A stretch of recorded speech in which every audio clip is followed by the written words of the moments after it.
It is 9:30 on September the 12th. Welcome to another episode of Writing Walks. I'm your guide, Alex E. Talander. And like last episode, this is another episode I'm recording from my little studio booth that I have in my bedroom because I'm unable to go outside and do an actual writing walk at any sort of park or outdoor area due to the excessive smoke we're dealing with right now in California. There's no actual fires real close to where I live right now, which is a nice change. But there are still a number of fires across California, and then there's all the big fires happening right now in Oregon. And because of all this, it's caused this huge amount of smoke to build up and basically cover the whole coastline of California from top to bottom, pretty much. And we're all part of that. So our smoke levels have been ridiculously high all week. They are getting a little better now, as they have been over the last few days, but they're still pretty bad today, so I didn't want to be going out and trying to walk somewhere in this bad weather, in this bad smoky environment, and causing me to cough a bunch. So that's why I'm doing this episode from my little recording booth. I hope next episode to have the chance to go and visit a park and get back to our usual plan of doing a writing walk. Emphasis on the walk part of writing walks. But for today's episode, I'm going to be talking about my steps in how I write a novel.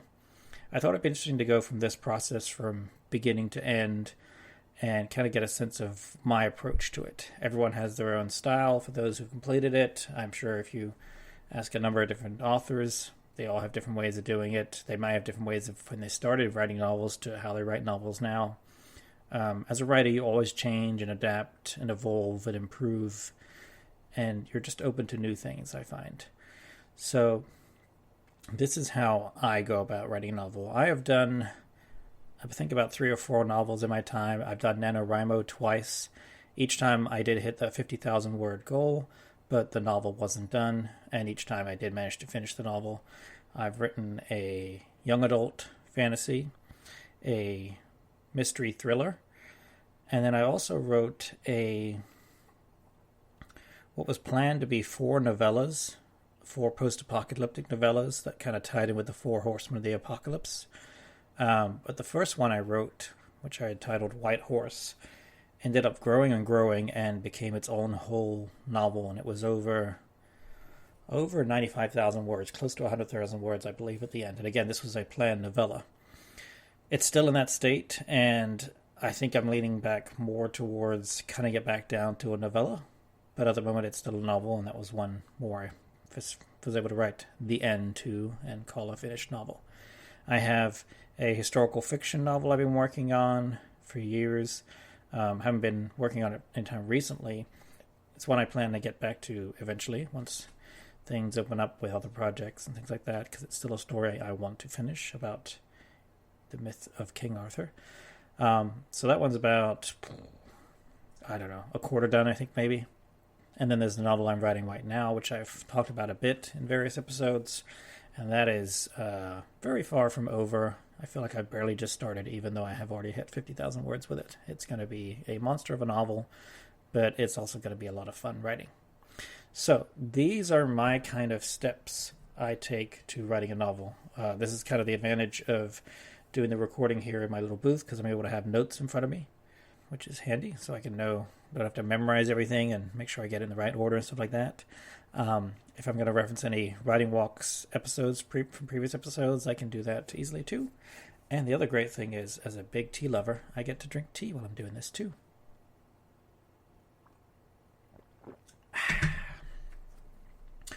So, my first of 10 steps in how I go about writing a novel from beginning to final draft, ready to be submitting to agents, editors, publishers, whatever it is. My first step is ideas and notes. So this is where I start to get various ideas about different stories and I jot them down. And sometimes a story, an idea will grow and become something bigger, develop more, and I'll want to add more to it and create more in it. And I'll realize, oh, this will make a great short story. That'll fit just well like that. And that'll be it pretty much. I won't always work out an ending or anything like that. I'll just sit down and write the thing and then find the ending as I'm writing it. And then sometimes I jot down an idea and some notes with it, and I keep adding to it. And I add more and more notes and grow the world more and develop it more. And it becomes a bigger, more encompassing thing.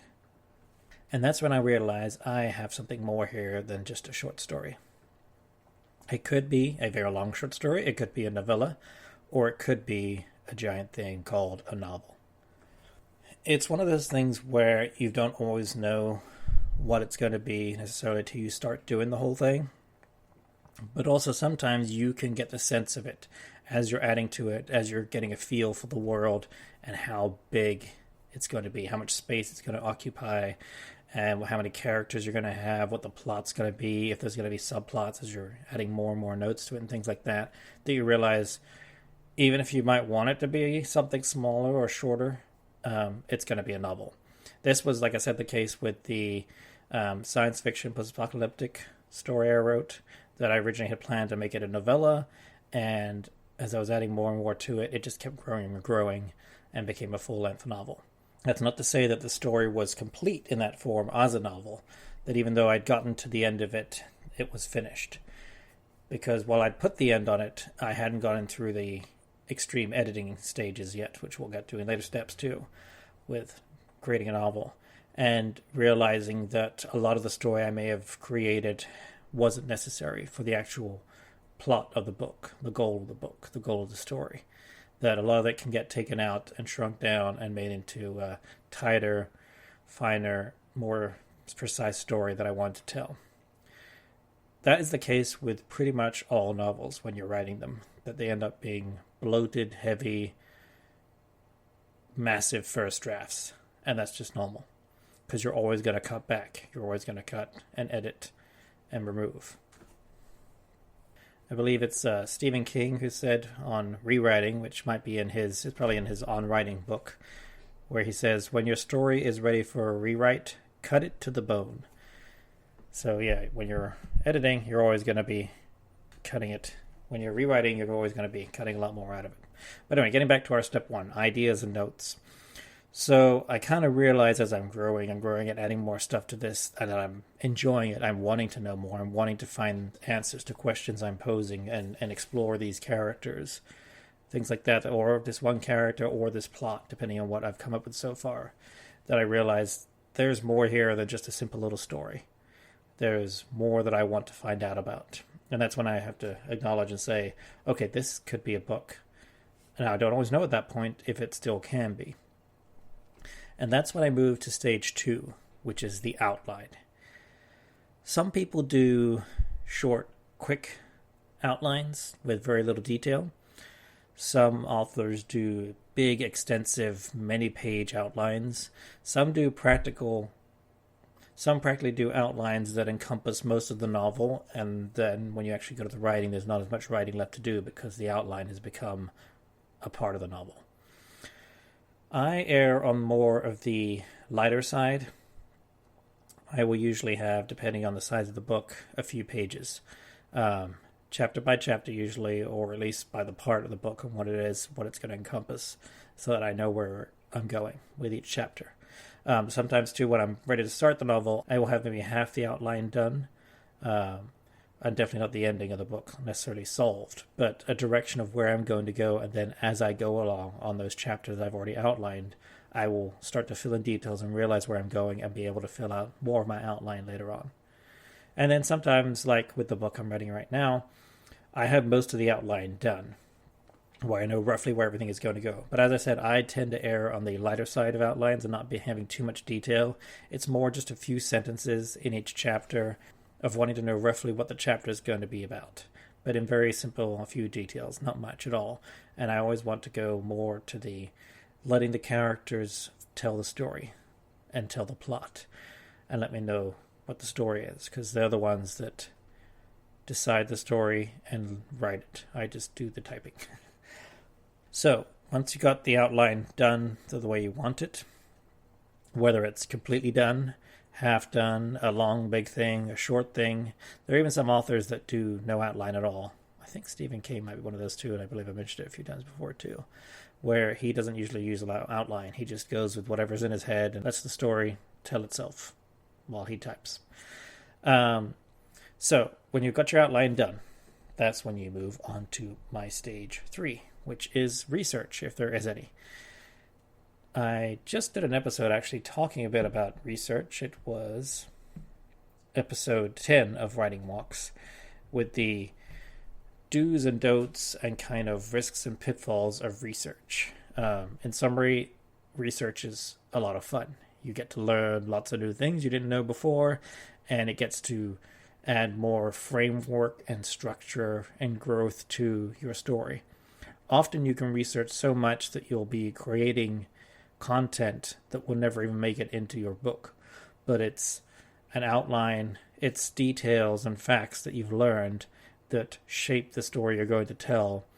And it may be stuff that's happened in the past, it may be stuff that will happen in the future, it may be similar sort of things but not exactly the same. But it's details that have helped you move further along in the story you want to tell, and that when you go to tell that story, you're able to do it better because you know all this background information. It's like having a degree in something. You have this degree in all this amassed amount of knowledge, but when you're doing something specific, when you're doing something specific, because you have this degree of knowledge already, you're able to do a lot more with that specific item because you know all else around it, all the other subjects around it, all the material, all the other details. So with research, it is important to set yourself a deadline for when you want to be done with your research so you can begin your book. Because you can find yourself doing research for way longer than you planned because it's so much fun. And ultimately, the book will never get started until you start writing that first line. That blank page will stay that way until you sit down and start chapter 1, part 1, whatever it is, and start putting words on the page. So that's why I feel it's important to have a deadline in mind for your research, whether it's a month, a week, a couple months. Set yourself that deadline, set an alarm to go off, a reminder, something to say, okay, we're done with research. And here's the thing with research too. You can still research as you're kind of going through the book and writing. You can also, when you get into certain parts that you don't know, certain details about a character's history or about the field they're in, something like that, and you're not sure, you can just put a little note in for yourself later on after you finish that first draft to research that item down the road. But you don't want to get thrown off the writing you're doing right now by wasting time doing more research than you really needed to. I find it's much better to just keep writing, keep plowing through, and if you're not sure about anything, leave a note for your future self to read and then solve that answer. And then answer that question when you get to it. So, set yourself that deadline for research, and when you get to it, stop doing research. Step 4 is writing. You've got to write that book now. You've got your outline already with your little guideposts, your plans for each chapter. So you know who your characters are from your outline and where your story is going to go. You've got your research that's kind of put the meat on the bones of the story. Think of it like that. You've got your outline, which is kind of like the bones of the structure. And then you have a research, which is kind of like the meat and muscles that form around the bones that help to give it more solidity and make the bones actually work. With writing, step 4, you need to sit down and just start writing. Make yourself a schedule. An hour a day, 10 minutes a day, 5 hours a day, only writing on weekends, whatever it is. Keep setting yourself that goal, your weekly goal, and keep hitting it and keep working on it and keep working through it. There's going to be tough periods. There's going to be periods where you don't want to do this anymore, that it's the hardest thing you've ever done. There's going to be periods when it's awesome and you're just feeling on top of the world and the writing's just coming and the words are just flowing and you never want it to stop. And then you realize you've been writing for 6 hours straight or something like that. But it's a blast. But you've got to keep going. The key to writing a novel is not giving up. There are, hundreds and actually millions of novels in the world, right, that have been published. And there are millions of novels that have been writing. There are millions of novels that are being written. But there are trillions of novels that have never been finished, that are hanging out in boxes, drawers, tossed out, thrown away, deleted, saved on disks somewhere, saved on backup drives or hard drives or whatever, just tons of unfinished novels because the writer was working on it and it got too hard and they quit. The writing is kind of the hardest part, but it's also the funnest part, I find, because you're getting to do something no one else has ever done. You're getting to write this story, and you're getting to take that journey with the characters and learn about this story and go along with it on the adventure. And no one else has ever done that before. You're the first one doing it. You're the first passenger. You're the first reader. So it's special. You should enjoy it. Enjoy the thrill of it. Remember, it's not going to be easy. And keep working until you get to the end. It's going to take a while.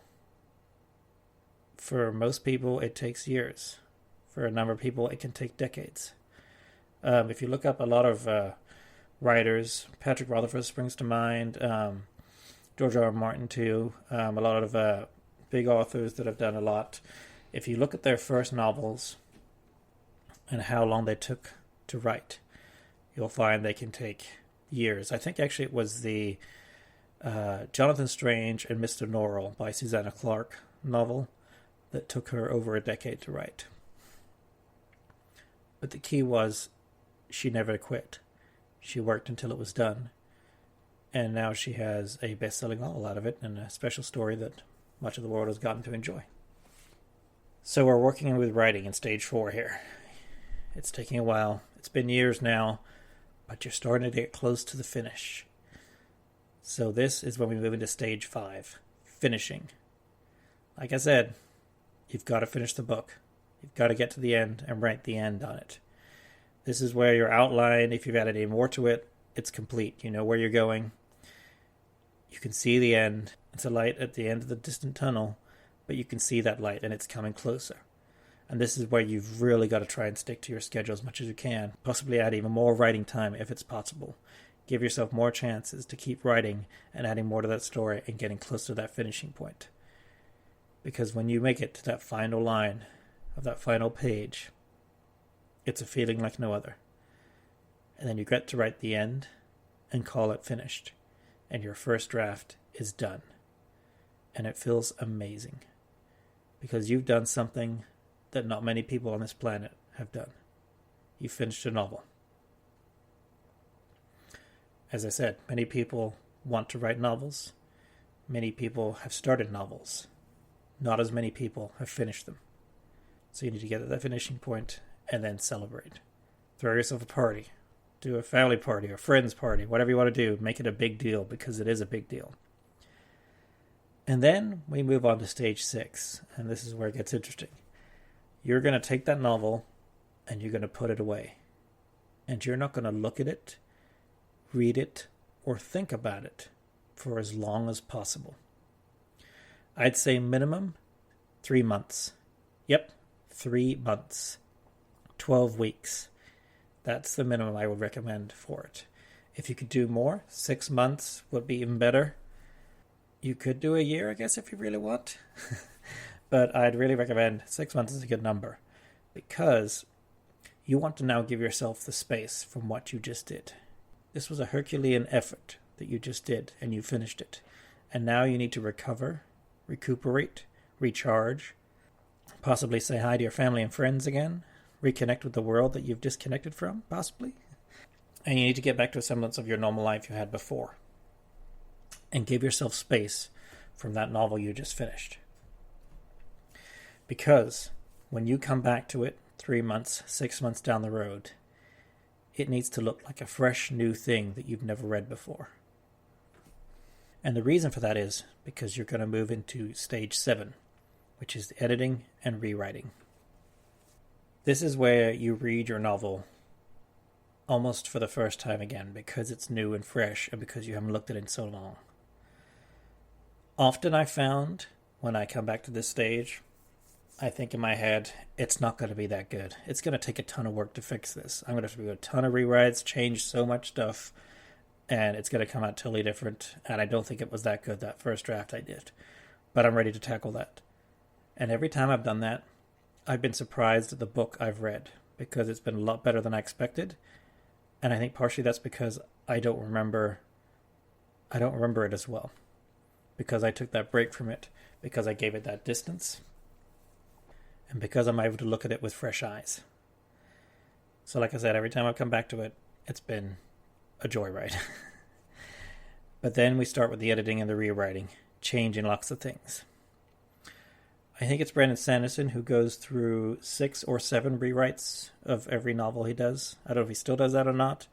It is one of those things that I feel the more books you do, you get better at getting closer to a good book with that first draft, and that you maybe need less rewrites afterwards. But again, that can vary depending on what kind of book you're doing and how much of a struggle it was, and how much of a problem, how much of a hurdle it was to get to it, to get through it, and to finish it. So you want to start rewriting. I find breaking everything up into smaller pieces makes it feel a little more easier to deal with.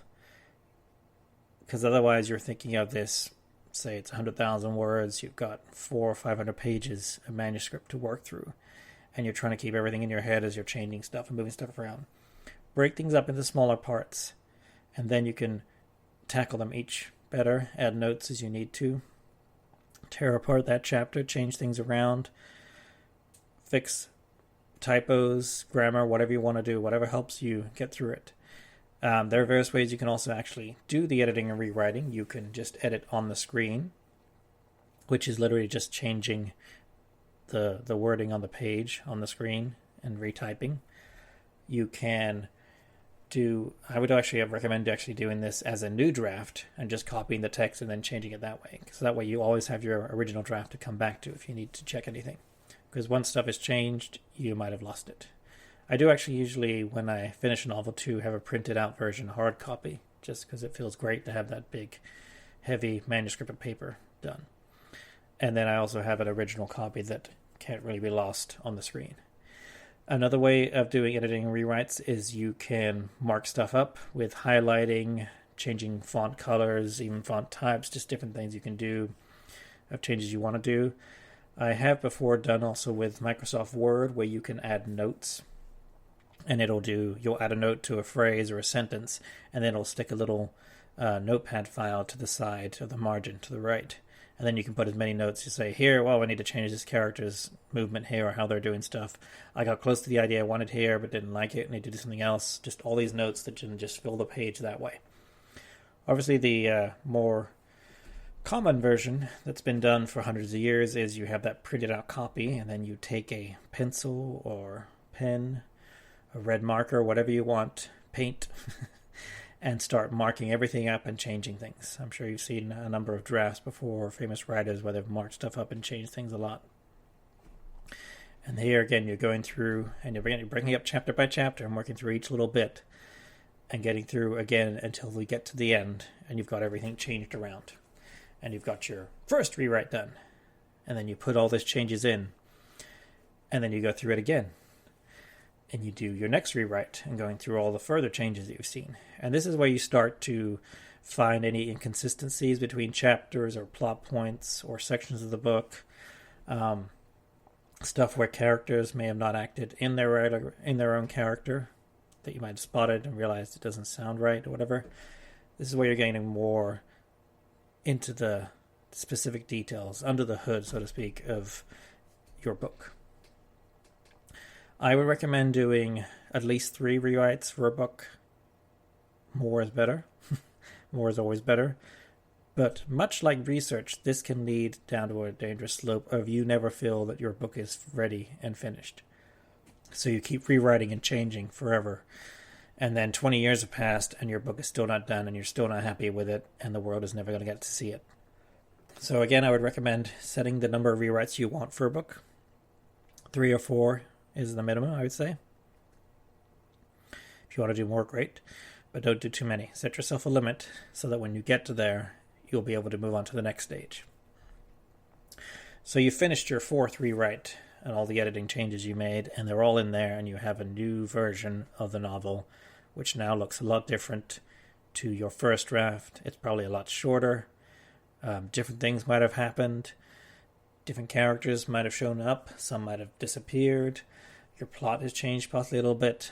But the essence of your story that you wanted to write and that you did write in your first draft is still there. So this is where we move on to step 8, beta reading. This is where you want to have fresh eyes look at your book that aren't you. You can have family do this, and you can have friends do this.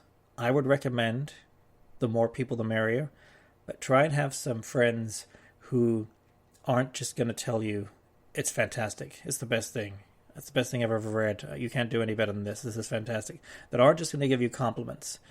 You want people who are going to be critical of your work to give you a different viewpoint that you haven't seen, because it's your baby.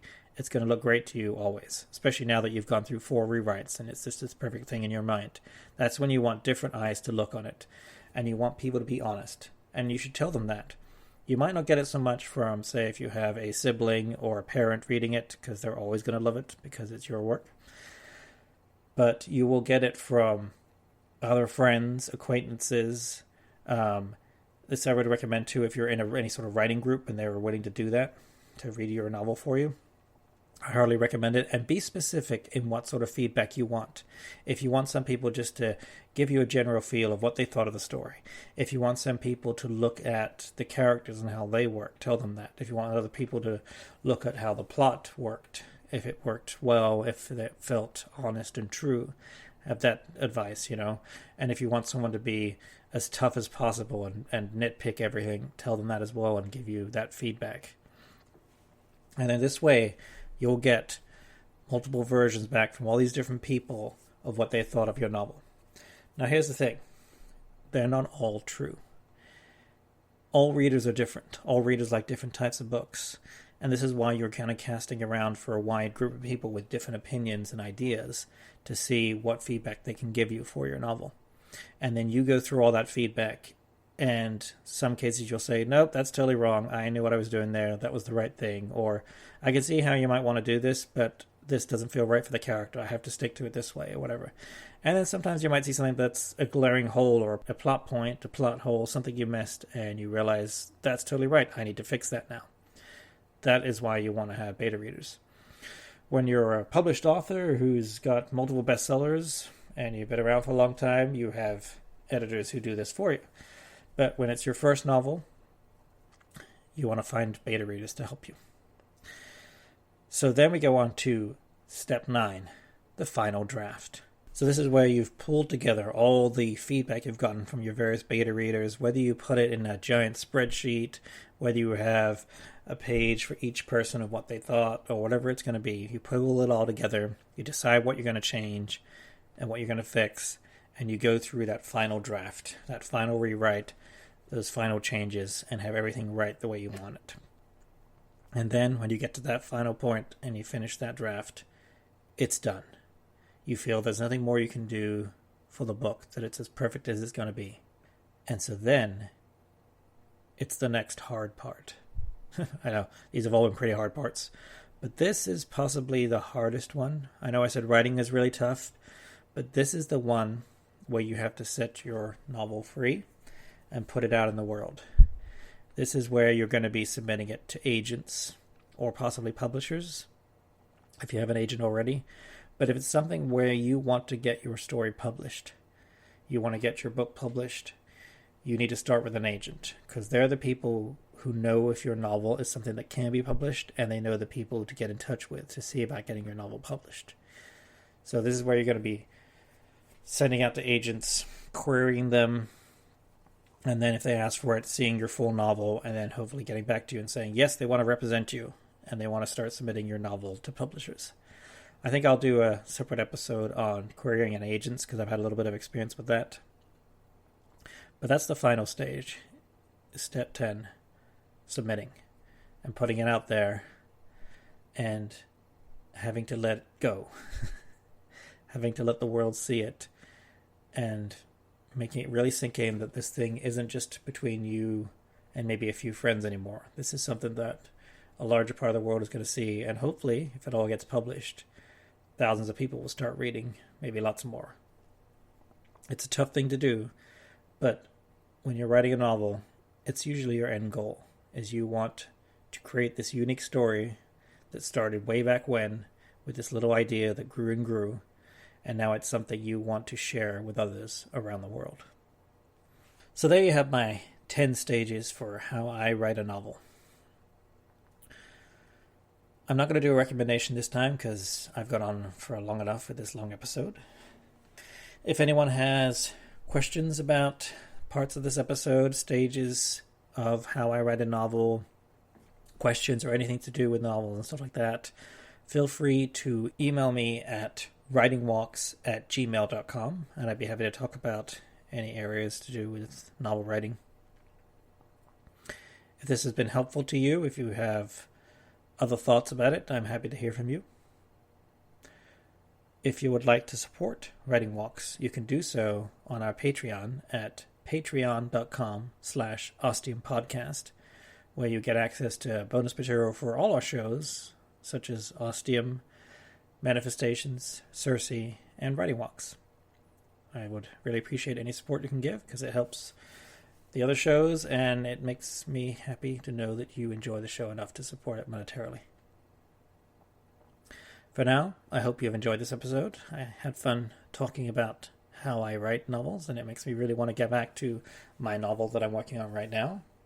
I won't do it tonight because it's kind of late, but I hope to get back to it next week sometime because I'm excited about it now, going through all these steps again. Not that I wasn't before, but now I'm even more excited.